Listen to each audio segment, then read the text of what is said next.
Have you ever noticed that the people who are most deeply controlled rarely realize they are being controlled? They believe every decision they make is their own. They defend the very people who manipulate them. They even convince themselves that surrendering their independence is an act of loyalty, love, or respect.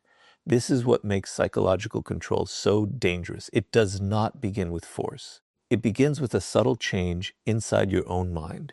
The moment you stop trusting your own judgment and begin depending on someone else to tell you what is right, what is wrong, what to believe, or how to live, control has already begun. The psychology of being controlled by others starts long before anyone gives you an order.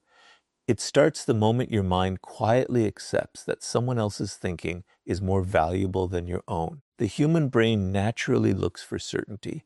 Independent thinking requires effort, responsibility, and the willingness to accept mistakes. Following someone else often feels easier because it removes the burden of making difficult decisions. This psychological tendency makes people surprisingly vulnerable to influence. When someone appears confident, experienced, or authoritative, the brain often assumes they must also be correct. This is known as authority bias. Instead of evaluating ideas objectively, people begin accepting them simply because of who delivered them. Little by little, independent judgment is replaced by borrowed certainty, and that is exactly where psychological control begins to grow. Control rarely arrives as a command. It usually arrives as repeated influence. Imagine hearing the same opinion every day from someone you trust. At first, you compare it with your own beliefs. After hearing it again and again, you begin questioning yourself instead. Eventually, you stop comparing altogether and simply accept it as truth. The dangerous part is that nothing dramatic happened. There was no argument, no threat, and no obvious manipulation. There was only repetition. The human mind is naturally influenced by repeated ideas because familiarity creates the illusion of truth. The more often people hear something, the more believable it begins to feel, even when there is very little evidence behind it. Another reason people become controlled is because they fear social rejection more than they value independent thinking. Human beings have always depended on belonging. Throughout history, exclusion from a group could threaten survival, so the brain evolved to protect social acceptance. Even today, many people remain silent when they disagree because disagreement risks criticism, conflict, or isolation. They nod when they want to question. They agree when they want to object. They change their opinions simply to avoid losing approval. Over time, this habit becomes automatic. They stop expressing their real thoughts because keeping peace begins to feel safer than speaking honestly. Without realizing it, they surrender the freedom to think independently. Psychological control becomes even stronger when someone slowly convinces you that your own judgment cannot be trusted. They question your memory, they dismiss your instincts, they criticize your decisions until self-doubt replaces confidence. Every mistake becomes proof that you need their guidance. Every success is minimized or explained away. Eventually, you no longer ask yourself what you believe. You immediately seek confirmation from the person influencing you. This is one of the clearest signs that someone else has begun occupying the place where your own judgment should have been. Notice how this process changes the questions people ask themselves. A psychologically free person thinks, does this make sense? A psychologically controlled person thinks, will they approve? That difference may seem small, but it transforms every future decision. The focus shifts from truth to permission. Instead of evaluating reality through personal reasoning, people begin filtering every choice through another person's expectations. The controller no longer needs to watch every action because the controlled individual has learned to monitor themselves. The prison is no longer outside, it exists inside the mind. This is why intelligent people are not immune to psychological control. Intelligence alone does not protect someone from influence. In fact, highly intelligent people sometimes become even more skilled at defending beliefs they never independently examined. Once they emotionally commit to a controlling authority, they begin using their intelligence to justify obedience instead of questioning it. They create logical explanations for decisions that were actually driven by fear of rejection, desire for approval, or dependence on authority. The manipulation becomes stronger because it now feels rational. One of the most effective methods of maintaining psychological control is gradually reducing independent decision-making. At first, someone influences major choices. Then they begin influencing smaller ones. Which career should you choose? Which friends should you trust? How should you spend your time? What should you believe about yourself? Every surrendered decision weakens the habit of independent thinking. The brain becomes comfortable outsourcing judgment. Eventually, making choices without someone else's approval begins to create anxiety because independent thought has become unfamiliar. Perhaps the greatest illusion of psychological control is that it feels voluntary. People believe they are simply following advice, respecting experience, or maintaining harmony. They rarely notice the exact moment when guidance turns into dependence. The transition is so gradual that they mistake obedience for wisdom and compliance for maturity. But there is a crucial difference between learning from others and allowing others to replace your ability to think. Advice expands your perspective. Control replaces it. Guidance encourages independent judgment. Manipulation quietly eliminates it. The psychology of being controlled by others is not built on physical strength. It is built on psychological dependence. The less confidence people have in their own ability to evaluate reality, the more likely they are to surrender that responsibility to someone else. That is why every manipulator seeks the same outcome, not control over your actions first, but control over your thinking. Once your mind begins seeking permission instead of truth, your behavior follows naturally. And once someone learns that they can shape your thoughts, the next stage becomes even more powerful. Because they no longer rely on logic alone, they begin controlling you through your emotions. Once someone begins influencing the way you think, they no longer need to win every argument. Instead, they begin shaping the way you feel. This is where psychological control becomes far more powerful because emotions influence behavior much faster than logic ever can. A person who controls your emotions can often predict your decisions without giving a single direct command. They understand that fear can silence you, guilt can make you obey, shame can weaken your confidence, and hope can keep you attached even when you know you should leave. This is the invisible psychology of emotional manipulation. The strongest controllers rarely force people into submission. They guide emotions until obedience begins to feel like a personal choice. One of the oldest psychological tools of control is guilt. Guilt is powerful because it attacks a person's identity rather than their actions. Instead of saying, "You made a mistake," a manipulator gradually communicates, "A good person would never disappoint me." The message is subtle but devastating. It transforms disagreement into selfishness and independence into betrayal. Over time, the controlled person stops asking whether a request is fair. Instead, they ask whether refusing would make them a bad person. Once guilt replaces objective thinking, emotional control has already begun. The manipulator no longer needs to demand obedience because the victim punishes themselves whenever they consider saying no. Fear works differently, but it is equally effective. The human brain is designed to avoid pain before seeking reward. Manipulators understand this instinct remarkably well. They do not always threaten physical consequences. Instead, they create emotional consequences. They imply that disagreement will lead to rejection, criticism, abandonment, humiliation, or isolation. The controlled individual begins connecting independent thinking with emotional danger. Eventually, they remain silent not because they agree, but because speaking honestly feels psychologically unsafe. Fear slowly teaches the brain that obedience is the safest path, even when it comes at the cost of personal freedom. Another powerful method is the silent treatment. Many people mistake silence for emotional distance, but in controlling relationships, it often becomes a psychological weapon. Human beings naturally seek emotional connection. When affection or communication is suddenly withdrawn without explanation, the brain experiences uncertainty. Instead of focusing on whether the treatment is fair, the controlled person becomes desperate to restore the lost connection. They apologize even when they have done nothing wrong. They accept blame simply to end the emotional discomfort. The manipulator discovers something important. Silence can influence behavior more effectively than shouting. The absence of attention becomes a tool for shaping future actions. Excessive praise can also become a method of psychological control. Most people assume manipulation always sounds negative, but controllers often begin with admiration rather than criticism.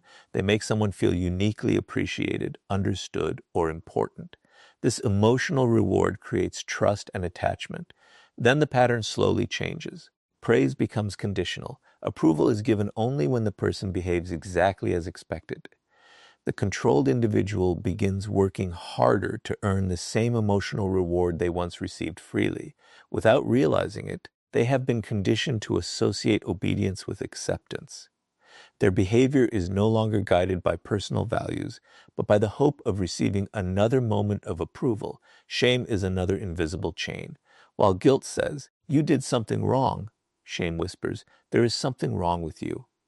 A manipulator repeatedly highlights weaknesses, embarrasses someone publicly, compares them to others, or constantly reminds them of past failures. The goal is not simply to criticize, the goal is to weaken confidence until the person no longer believes they are capable of making good decisions. Once someone feels fundamentally inadequate, they naturally begin relying on the manipulator for guidance, reassurance, and approval. Emotional dependence replaces psychological independence. What makes these tactics so effective is that they rarely appear all at once. They are introduced gradually, often mixed with moments of kindness, affection, or understanding. This inconsistency creates emotional confusion. One day the manipulator is supportive. The next day they become distant or critical. The controlled person begins chasing the return of the earlier warmth. Instead of questioning the unhealthy pattern, they focus entirely on recovering the emotional reward. This cycle strengthens attachment because the brain becomes occupied with unpredictable emotional outcomes rather than objective reality. Perhaps the most dangerous aspect of emotional manipulation is that it changes internal decision making. Instead of asking, "Is this right?" the controlled person begins asking, "How will they react?" Every choice becomes emotionally filtered through another person's possible response. Fear of conflict replaces honest communication. Desire for approval replaces independent judgment. Emotional reactions become so predictable that the manipulator no longer needs to issue instructions. They already know which emotions will produce the behavior they want. This is why emotional control is often more powerful than physical control. Physical force can control actions for a moment. Emotional manipulation controls choices long before any action takes place. The person being manipulated believes every decision is voluntary, yet each decision has already been shaped by carefully conditioned emotional responses. They obey because they fear losing affection. They remain silent because they fear criticism. They sacrifice their own needs because guilt convinces them that self-respect is selfish. Their emotions become invisible strings, and someone else quietly learns how to pull them. Understanding this psychology changes the way you see controlling relationships. You begin recognizing that manipulation rarely depends on intelligence, strength, or authority alone.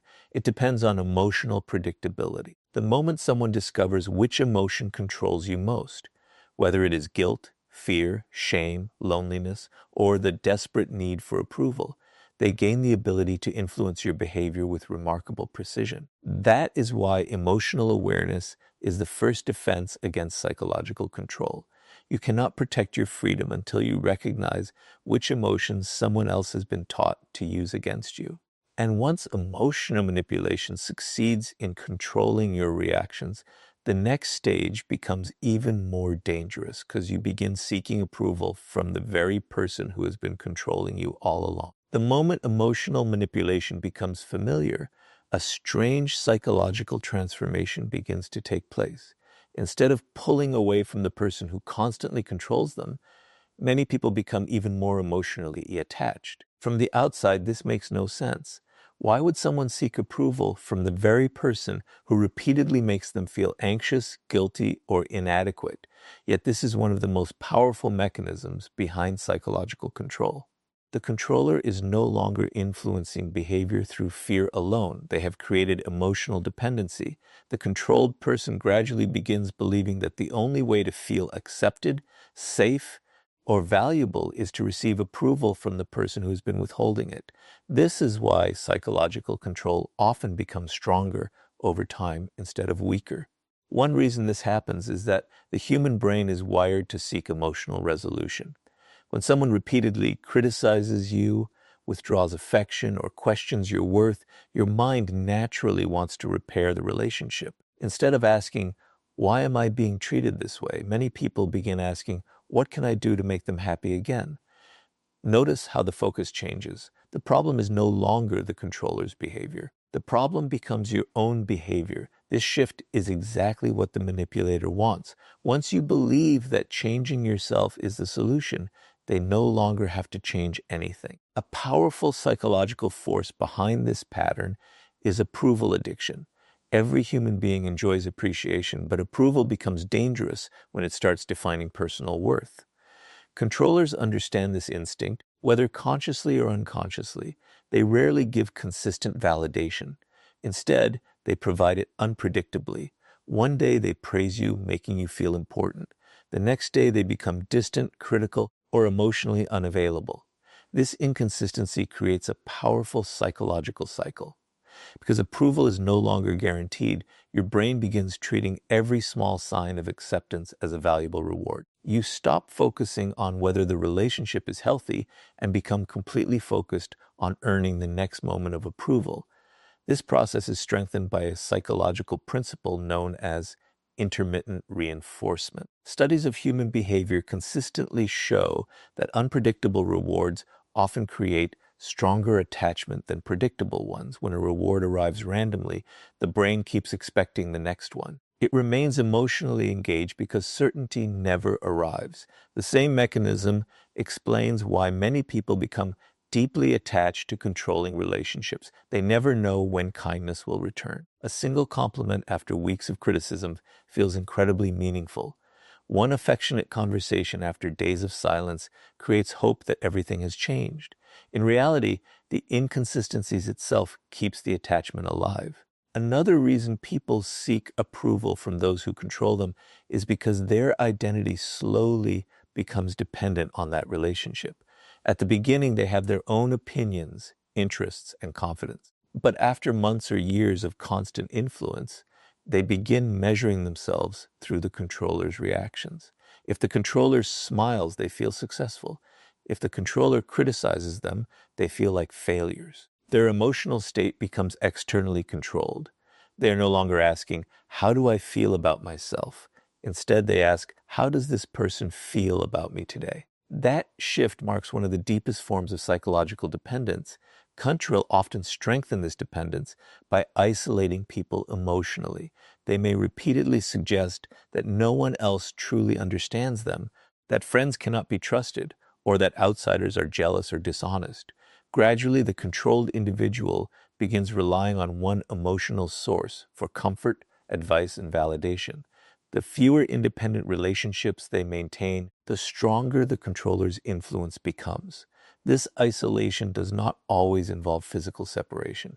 Often it is psychological. Alternative perspectives slowly disappear until the controller's voice becomes the dominant reality. Over time, another dangerous belief begins forming. The controlled person starts believing that the controller's approval is difficult to earn because it is exceptionally valuable. This is a psychological illusion. Human beings often associate difficulty with importance. If gaining someone's acceptance requires endless effort, sacrifice, and emotional pain, the brain mistakenly assumes that acceptance must be incredibly meaningful. Instead of questioning why approval is constantly withheld, people convince themselves they simply have not tried hard enough. They work even harder to earn something that is intentionally kept just beyond their reach. There is also a deep connection between control and self-worth. Continuous criticism slowly weakens confidence, while occasional praise temporarily restores it. This creates emotional dependence because the same person causing insecurity also becomes the only source of temporary relief. The controller creates the emotional wound and then briefly provides the comfort. The controlled individual mistakes that relief for genuine care, never realizing that the cycle itself is what keeps them emotionally attached. They are not attached because the relationship is healthy. They are attached because their emotional balance has become dependent on the controller's reactions. Psychological control reaches its highest level when people begin defending the very behavior that hurts them. They excuse constant criticism by calling it honesty. They justify manipulation by calling it love. They explain emotional neglect as stress or misunderstanding. Their mind creates logical explanations because accepting the truth would be emotionally painful. Admitting that someone they trust has been controlling them threatens their entire understanding of the relationship. So the brain often chooses denial over reality. This protects them from immediate pain, but strengthens the controller's influence even further. Understanding this pattern is the first step toward breaking it. The moment you realize that your need for someone's approval has become stronger than your trust in your own judgment, you begin seeing the relationship differently. You stop asking how to earn more acceptance and start asking why your self-worth became dependent on someone else's permission in the first place. That single question weakens the emotional chains that psychological control depends on. It shifts your attention away from pleasing the controller and back toward understanding yourself. The truth is that no healthy relationship requires you to constantly prove your value. Genuine respect does not need endless tests, unpredictable rewards, or emotional confusion to survive. When your identity no longer depends on another person's approval, psychological control begins losing its greatest source of power. And once the need for approval starts fading, controllers often respond in the same predictable way. They begin attacking the one thing that could set you free: your confidence in yourself. The moment a controlling person realizes that you no longer depend entirely on their approval, they rarely try to regain control through open force. Instead, they target something much more important: your confidence. They understand a psychological truth that many people never recognize. A person who trusts their own judgment is incredibly difficult to manipulate. Someone who believes in their own perception questions unfair treatment, notices contradictions, and sets boundaries without constant guilt. But a person who doubts themselves becomes emotionally dependent on outside guidance. That is why psychological control almost always begins with weakening confidence before attempting to control behavior. If they can make you distrust your own mind, they no longer need to control every decision. You will begin controlling yourself on their behalf. One of the most common methods used to destroy confidence is constant criticism. Notice that healthy feedback focuses on helping someone improve. Psychological control uses criticism differently. The goal is not growth, the goal is dependence. A controller repeatedly highlights flaws, points out mistakes, questions decisions, and minimizes achievements until the person begins believing they are never quite good enough. At first, the criticism may seem reasonable. Everyone makes mistakes. But over time, the pattern becomes obvious. Success is ignored while failures are remembered. Strengths are dismissed while weaknesses are repeated again and again. The purpose is simple. If you never feel capable, you will continue relying on the person who claims to know better. Another powerful tactic is comparison. Instead of evaluating you as an individual, the controller constantly measures you against someone else. They say things like, "Why can't you be more like them?" Or "Everyone else understands except you." This strategy attacks identity rather than performance. It creates the illusion that you are permanently falling behind. The human brain naturally fears social inadequacy because belonging has always been linked to survival. When someone repeatedly compares you to others, they activate that fear. Instead of asking whether the comparison is fair, you become focused on proving that you are finally worthy. Once again, your energy shifts away from independent thinking and toward earning approval. Perhaps the most dangerous weapon in psychological control is gaslighting. Unlike ordinary disagreement, gaslighting is designed to make you question your own perception of reality. A controller may deny things they clearly said, insist events happen differently, or accuse you of imagining situations that actually occurred.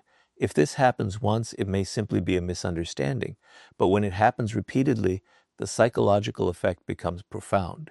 You stop trusting your memory. You begin replaying conversations in your mind, wondering whether you misunderstood. Eventually, you rely on the controller's version of reality because your own perception no longer feels reliable. At that moment, control has moved beyond behavior and entered your mind itself. This gradual erosion of confidence also changes the way people make decisions. Instead of acting on their own judgment, they begin seeking constant reassurance. Simple choices suddenly feel overwhelming because they no longer trust themselves to make the right decision. The controller becomes the final authority on everything from personal opinions to life-changing choices. What began as occasional advice slowly transforms into complete psychological dependence. The tragedy is that the controlled person often mistakes this dependence for respect. They believe they are simply valuing another person's wisdom, while in reality they have lost confidence in their own ability to think independently. Another subtle method of breaking confidence is moving the standard of approval. No matter how much effort you make, it is never enough. If you improve in one area, the controller immediately finds another weakness. If you solve one problem, they create a new expectation. This creates a psychological condition where satisfaction is always out of reach. The controlled individual works harder and harder, believing that one final achievement will finally earn lasting approval. But that moment never comes because the goal was never improvement. The goal was to keep you chasing validation. As long as you believe you are one step away from being good enough, you remain emotionally invested in the controller's opinion. There is also a deeper psychological consequence of repeated confidence attacks. Over time, people begin developing learned helplessness. After experiencing constant criticism, repeated failure in earning approval, or endless emotional correction, they stop believing their actions can change anything. They become passive, even when opportunities for freedom appear. Instead of asking, "What can I do?"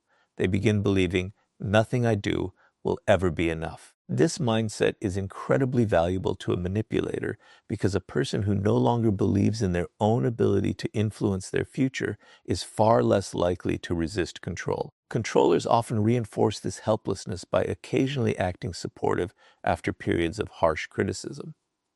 This emotional contrast creates confusion. The controlled person begins believing the controller truly cares because moments of kindness still exist. They ignore the larger pattern and focus on isolated moments of warmth. The occasional encouragement feels meaningful precisely because confidence has already been weakened. The controller becomes both the source of emotional pain and the provider of temporary emotional relief. This cycle deepens dependence because confidence is now restored only through the very person who keeps destroying it. The psychology behind all of these tactics is remarkably consistent. A confident mind evaluates information independently. A doubtful mind seeks permission. The more uncertainty someone feels about their own judgment, the easier it becomes for another person to define reality, assign value, and influence decisions.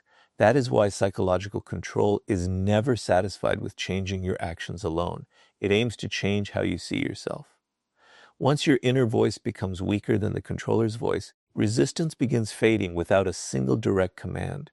The greatest defense against this process is recognizing that confidence is not simply a personality trait, it is psychological independence. The moment you begin trusting your own observations, questioning repeated manipulation, and refusing to measure your worth through another person's standards, the foundation of psychological control starts to crack. A manipulator can only dominate a mind that no longer believes in itself.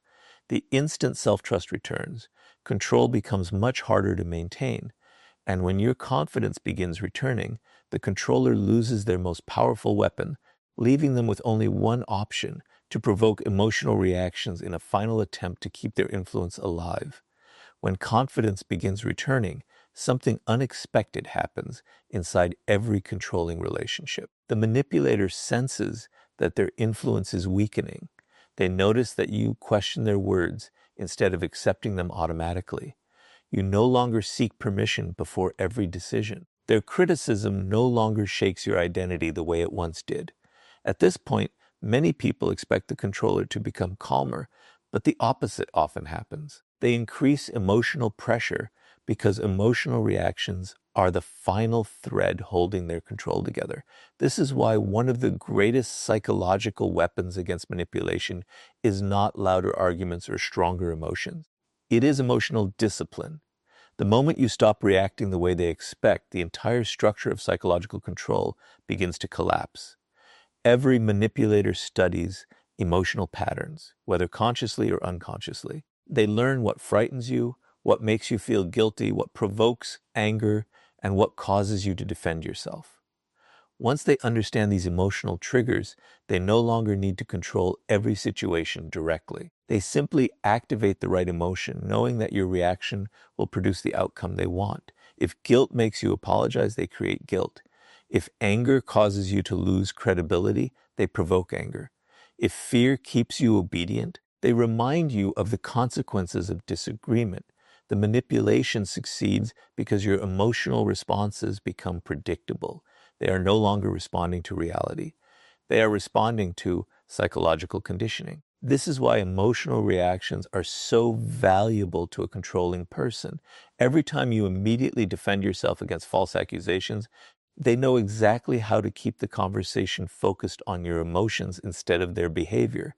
Every time you become desperate to explain yourself after being unfairly criticized, they discover that confusion is enough to control your attention. Every time you argue endlessly to prove your innocence, you unknowingly accept the role they assign to you. The discussion is no longer about truth. It becomes about keeping you emotionally occupied while they quietly maintain psychological dominance. One of the most effective techniques controllers use is deliberate provocation.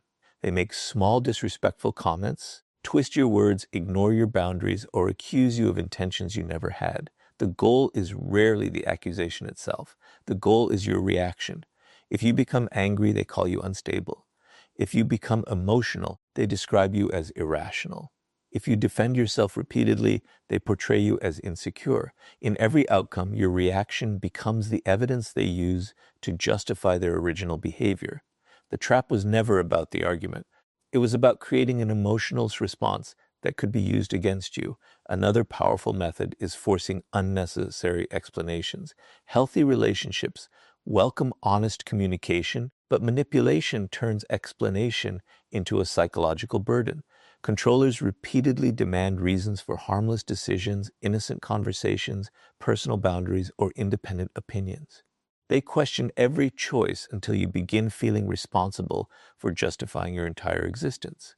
Without noticing it, you start believing that every decision requires someone else's approval. The more you explain, the more opportunities they gain to criticize, question, or reinterpret your words. This endless cycle keeps you emotionally exhausted while reinforcing their authority over your decisions. The psychological breakthrough comes when you understand that not every accusation deserves a defense, not every insult deserves a response, and not every misunderstanding requires endless explanation. Emotional discipline is not silence because you are weak. It is silence because you recognize when someone is trying to control the conversation instead of seeking the truth. A calm response interrupts the manipulator's expectations. They prepared themselves for anger, fear, or desperation. Instead, they encounter emotional stability. Suddenly, the psychological pattern they relied upon no longer works. This does not mean suppressing every emotion or pretending nothing affects you. Emotional discipline is different from emotional repression. Repression hides emotions while allowing them to grow internally. Discipline acknowledges emotions without allowing them to dictate behavior.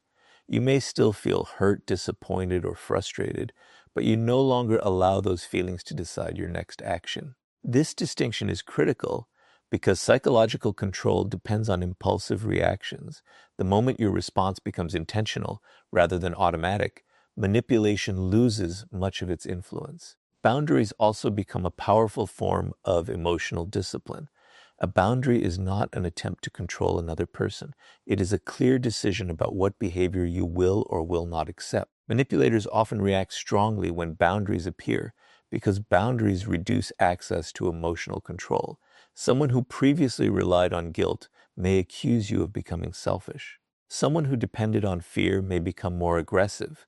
Someone who controlled you through constant criticism may suddenly become unusually kind. These reactions reveal an important psychological truth. When control begins disappearing, manipulation often becomes more obvious because the old methods no longer produce the desired results. Another significant shift occurs inside your own mind. Instead of asking, "How do I make them understand me?" you begin asking, "Why am I trying so hard to convince someone who benefits from misunderstanding me?" This single question transforms your perspective. It redirects attention away from winning emotional battles and toward recognizing unhealthy psychological patterns. You stop measuring success by changing the manipulator's opinion and start measuring it by protecting your own emotional stability. The more emotionally disciplined you become, the more difficult it becomes for someone else to predict your behavior. They can no longer rely on guilt to make you surrender, fear to silence you, or anger to discredit you. Their usual psychological tools stop producing the expected outcomes. For perhaps the first time, they are forced to face someone who responds thoughtfully instead of reactively. This is why emotional discipline is one of the strongest forms of psychological resistance. It removes the invisible strings that manipulators have been pulling for so long. In the end, psychological control survives only while your emotions remain easier to influence than your principles. The moment your values become stronger than your impulses, the controller begins losing access to the one thing they depended on most, your predictable reactions. Calmness becomes your protection, boundaries become your strength, and self-control becomes the quiet force that no manipulation can easily overcome. And once emotional reactions no longer control your decisions, the final stage of psychological freedom begins. Living a life where your identity no longer depends on anyone else's permission, approval, or control. Everything we have explored leads to one final psychological truth. The highest form of control is not making someone obey your commands. It is making them believe they need your permission to become themselves. This is the invisible destination of psychological manipulation. It begins by influencing your thoughts, strengthens through your emotions, grows through your dependence on approval, and survives by weakening your confidence. Eventually, the controlled person no longer asks, "What kind of life do I want?" Instead, they ask, "Will they accept the life I choose?" At that moment, control has reached its deepest level because your identity has become dependent on someone else's judgment. The only way to completely break this cycle is to reclaim something no manipulator can permanently own unless you surrender it, your psychological independence. Many people believe freedom simply means escaping a controlling relationship, leaving a toxic workplace, or distancing themselves from manipulative individuals. While those steps may be necessary, they are not enough by themselves. Physical distance does not automatically create psychological freedom. A person may leave the controller, yet continue living according to the controller's voice for years. They still hear the criticism before making decisions. They still fear rejection when expressing opinion. They still feel guilty for setting healthy boundaries. This happens because manipulation changes internal habits before it changes external behavior. The real prison was never only the relationship. It was the belief that your worth depended on someone else's approval. One of the clearest signs that psychological freedom has returned is when your decisions begin reflecting your values instead of your fears. Earlier, fear of criticism shaped your choices. Fear of disappointing others influenced your behavior. Fear of rejection silenced your opinions. But as psychological independence grows, something remarkable changes. You no longer ask, "What decision will make everyone happy?" Instead, you ask, "What decision is consistent with my principles?" This shift is not selfishness. It is the restorations of personal responsibility. A psychologically free person accepts that not everyone will approve of their choices, yet they refuse to betray themselves simply to earn temporary acceptance. Another important transformation involves your relationship with approval itself. Approval is pleasant, but it is no longer necessary for your emotional stability. Praise becomes something you appreciate rather than something you depend on. Criticism becomes information to evaluate rather than a verdict on your identity. This is one of the strongest defenses against future manipulation because controllers rely on emotional dependence. If your confidence rises and falls entirely according to another person's opinion, influence becomes easy. But when your self-worth is grounded in your own character, honesty, and consistent values, emotional manipulation loses much of its power. But psychological independence also changes how you see relationships. Instead of asking, how do I keep this person from leaving? You begin asking, does this relationship allow both people to grow with mutual respect? That question completely transforms the balance of power. Control thrives where one person constantly seeks permission while the other constantly grants or withholds it. Healthy relationships work differently. Respect flows in both directions. Opinions can be expressed without fear. Boundaries are acknowledged rather than punished. Disagreement does